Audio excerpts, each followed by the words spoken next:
The screen recording that might end my marriage takes up less memory than a family vacation video. I can replay it as many times as I want. I can zoom in. I can pause on the exact second his hand reaches for her face. I can watch the kiss happen over and over, in perfect, high-definition clarity, thanks to the camera we installed to keep our home safe. Right now, Ryan is downstairs making coffee. I can hear the grinder, the water running, his footsteps on the kitchen tile. He thinks I am getting dressed. He thinks we are about to have a normal Saturday morning. He does not know I spent the last 3 hours sitting on the bathroom floor with my laptop open, watching 47 minutes of footage from Tuesday night. If you only saw this scene, you would say it is simple, he cheated on me. You are already here hearing my side, so subscribe and stay to hear his too. But for you to understand how I ended up here, staring at proof I never wanted to find, I need to go back a little. I met Ryan at a rooftop bar in the summer of 2014. My friend dragged me there after a terrible breakup, insisting I needed to get out and stop checking my ex's social media every 5 minutes. I was wearing a blue dress I almost did not put on because it felt too formal. Ryan was standing near the railing with a beer in his hand, laughing at something his friend said.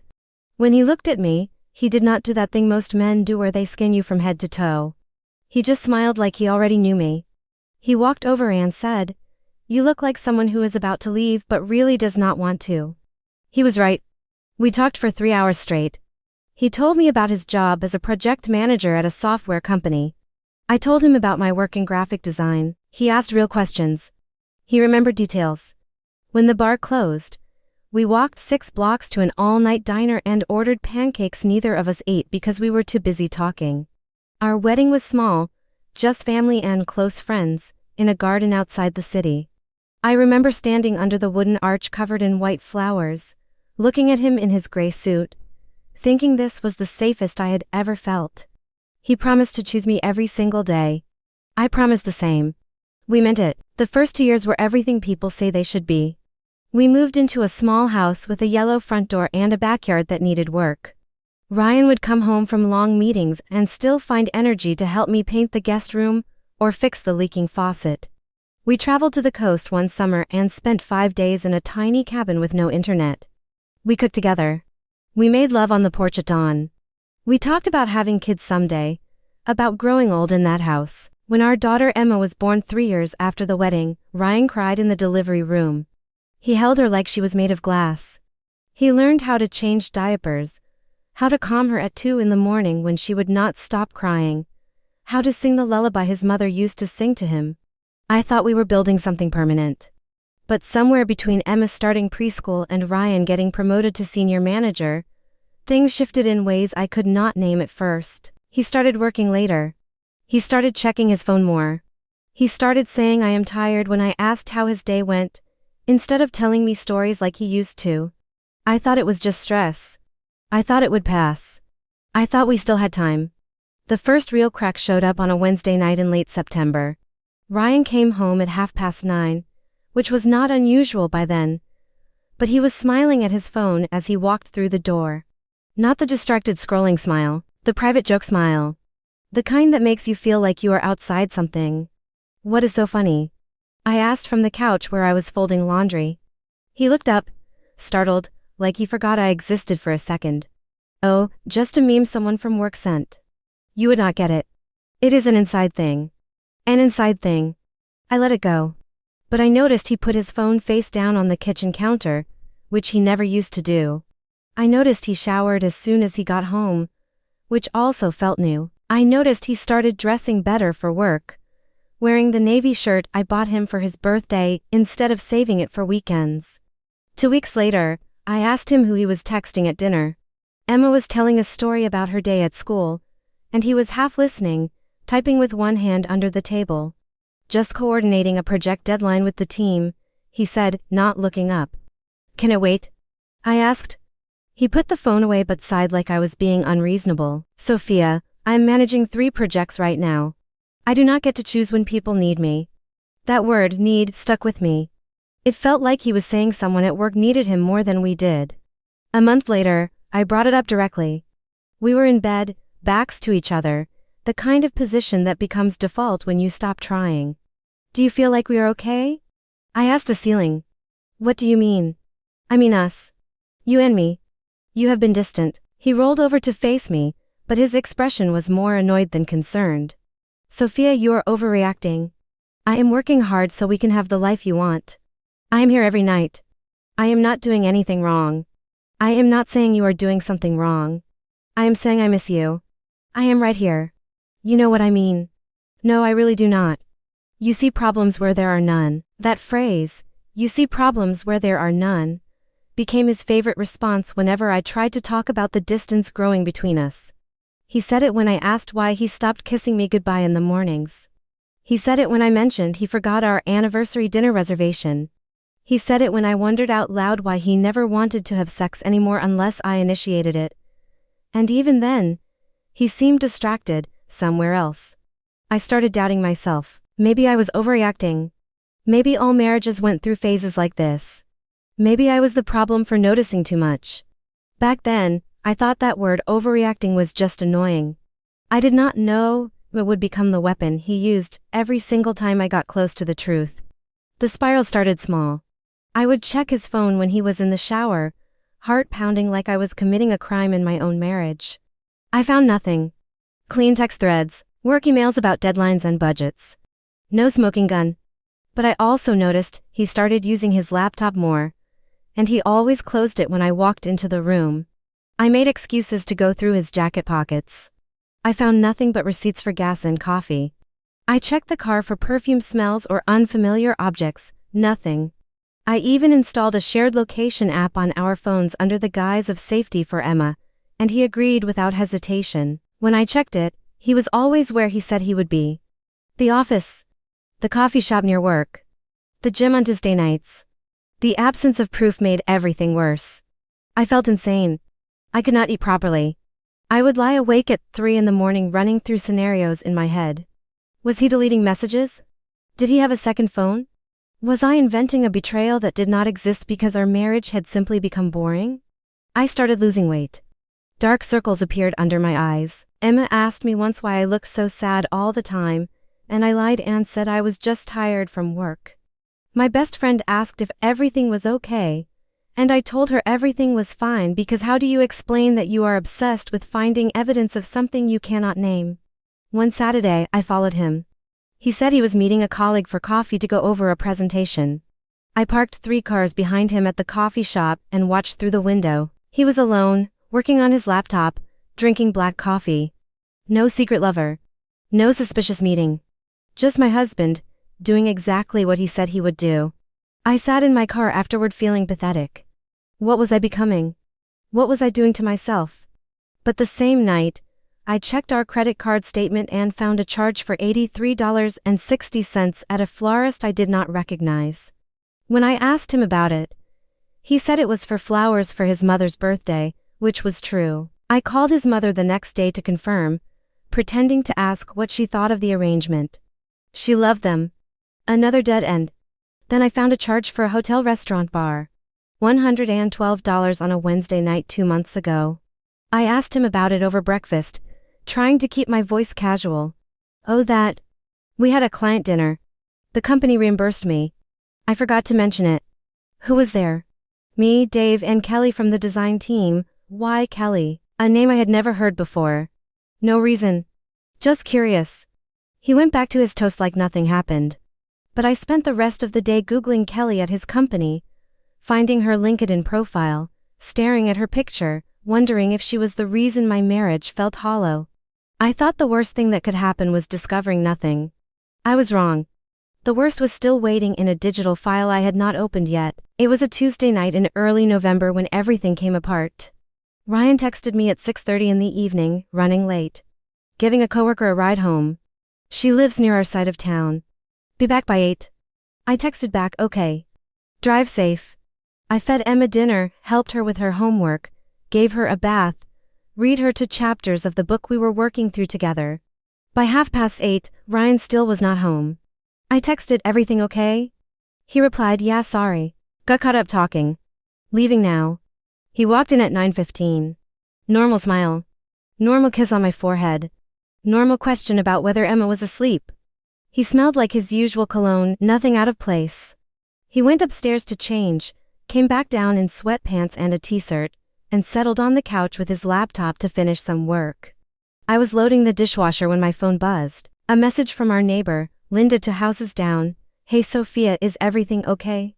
I saw Ryan's car parked outside your house for a while earlier with someone in the passenger seat. Just wanted to make sure all is well. My hand stopped moving. I read the message 3 times. Parked outside our house. For a while. Someone in the passenger seat. I walked to the living room, trying to keep my voice steady. Linda just texted. She said she saw your car parked outside for a while tonight, with someone inside. Ryan did not look up from his laptop. Yeah, Kelly. The coworker I gave a ride to. We were talking in the car for a bit. She was having a rough day. Needed someone to listen. How long is a bit? I do not know. 20 minutes. Half an hour. I was not timing it. And you did not think to mention that when you texted me? He finally looked at me, and I saw something flash in his eyes. Annoyance. Maybe fear.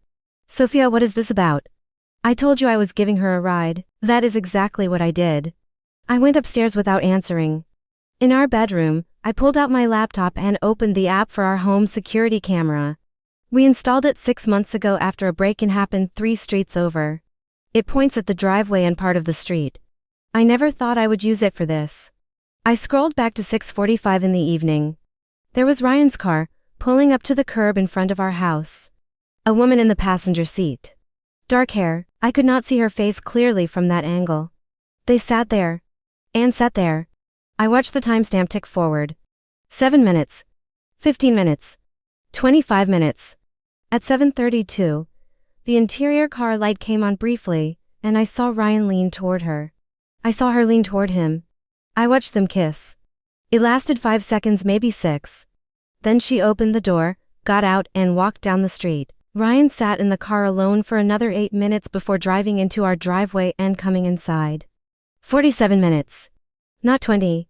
Not half an hour. 47 minutes in a parked car with a woman he never mentioned by name until tonight.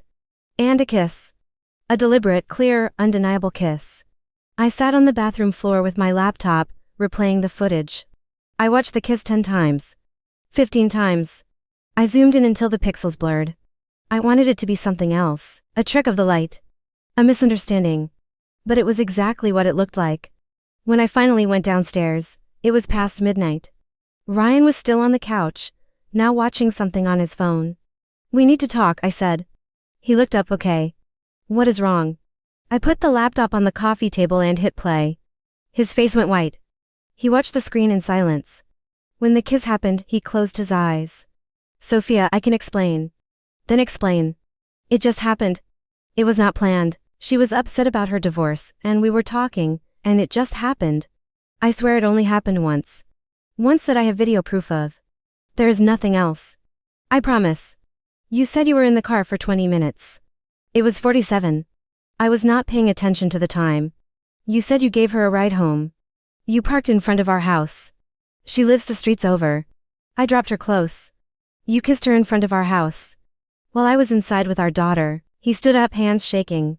I know how it looks, I know. But it was a mistake. One moment of weakness. It does not mean anything. How long have you been talking to her in cars? How many other nights? It is not like that. Then what is it like, Ryan? Because from where I am standing, you have been lying to me for months. And the only reason I know the truth now is because a neighbor saw you and we happened to have a camera. He tried to touch my arm. I stepped back. I need you to sleep somewhere else tonight, I said. He left. I sat in the dark living room until the sun came up, replaying everything. Every late night. Every vague answer. Every time he made me feel crazy for asking questions. That is my side. With everything I lived and everything I found, this is cheating. But he does not tell the story in the same way. I am lying on my brother's couch at 2 in the morning, staring at a water stain on his ceiling, thinking about how one kiss can dismantle an entire life. Not the kiss itself, really, the video of it. The proof? The 47 minutes, Sophia counted down to the second like she was building a legal case. When she showed me that laptop screen, I felt my stomach drop. Not because I did not know what I had done. No, but because I realized in that moment that there was no way to explain the gap between what the camera saw and what was actually happening in my head. Silent footage does not capture context. It does not show the 6 months of dying slowly in a marriage that felt more like a business arrangement than a partnership. It does not show how lonely you can be while sleeping next to someone every night. She asked me to leave. I drove here in silence, packed a bag while she stayed downstairs, and walked out of my own house like a stranger. My daughter was asleep. I did not even get to say goodbye. If you only listen to her, I am the perfect villain. A cheating husband who kissed another woman in front of his own home while his wife put their child to bed. Clean narrative. Clear, bad guy. But let me tell you how it started from my side. I met Sophia at a rooftop bar in the summer of 2014. My friend Jake convinced me to go out after I spent 3 weekends in a row working on a project that almost got me fired for missing a deadline. I remember seeing her near the entrance in a blue dress, looking like she was about to bolt. I walked over and said something about her looking ready to leave, and she laughed. Actually laughed. We talked for hours. She was sharp, funny, curious about everything. She asked about my work, like she genuinely wanted to understand it. Most people's eyes glaze over when I talk about project management and software timelines. Hers did not. Our wedding was perfect. Small garden ceremony. Close family. Sophia in a dress that made me forget how to breathe. I meant every word of those vows. I wanted to build a life with her. I wanted to be the kind of husband who showed up. The first few years were good. Better than good. We moved into the house with the yellow door. We painted rooms together. We stayed up late, talking about the future. We traveled. We love Vev. We love Vev. When Emma was born, I held her in the hospital and felt like my life finally made sense. I had a family. I had a purpose beyond project deadlines and performance reviews. But somewhere around year 5, things started to shift. Sophia became Emma's mom more than my wife.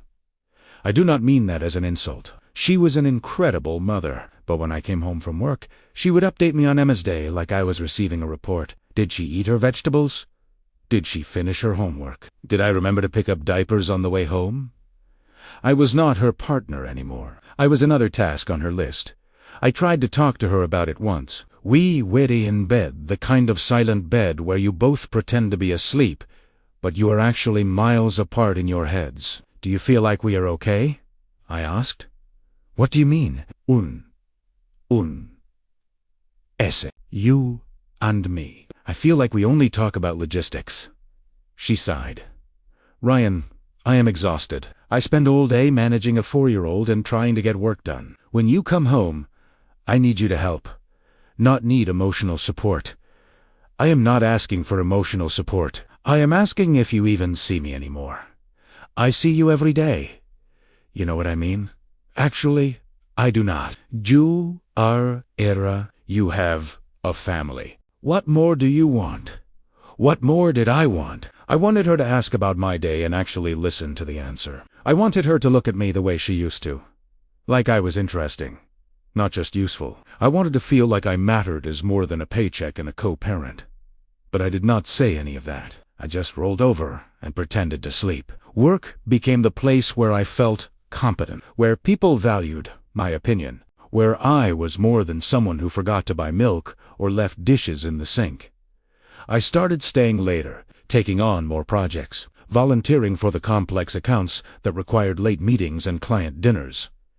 Sophia never asked why. She just adjusted, picked up more of the home routines, and stopped expecting me at 6. I did not wake up one morning wanting someone else. I only realized how empty I was when a different person started to pay attention. Kelly Harmon joined our team in March as a contract designer for a product rebrand we were pitching to a major client. She was 34, recently divorced, sharp as hell. The first time we worked together, she actually read my project brief all the way through and sent me notes with improvements. Not complaints. Improvements. I could not remember the last time Sophia engaged with my work that way. At first, it was just professional. Emails about deliverables, quick syncs on Zoom. But then we got assigned to travel to a conference in Chicago in late April. 3 days of panels, networking events, and late-night work sessions in the hotel business center. On the second night, we finished prep for the client pitch and ended up at the hotel bar.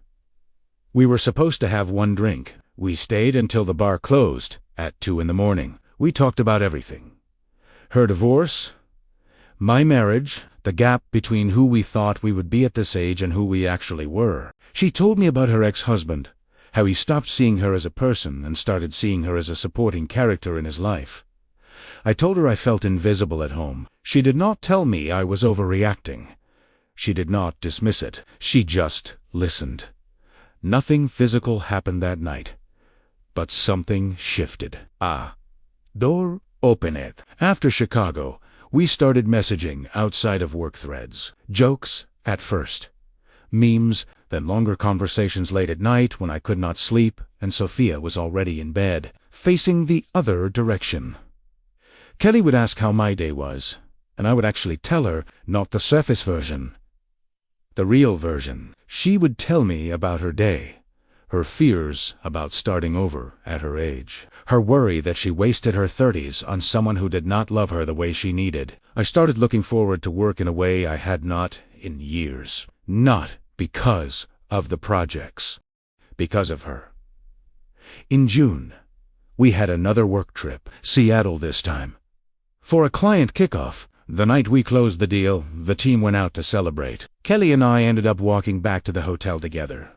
A little drunk, a little reckless, she stopped in the hallway outside her room and looked at me in a way that made my chest tight. "Do you want to come in?" she asked. I should have said no. I should have gone to my own room. Sophia remembered my vows, but I did not. I followed her inside. We had sex that night, and the next morning I felt a mix of guilt and relief that scared me more than the act itself. Guilt because I had just blown up my marriage. Relief because for the first time in years, I felt one. I told myself it would never happen again. But it did. Not every day.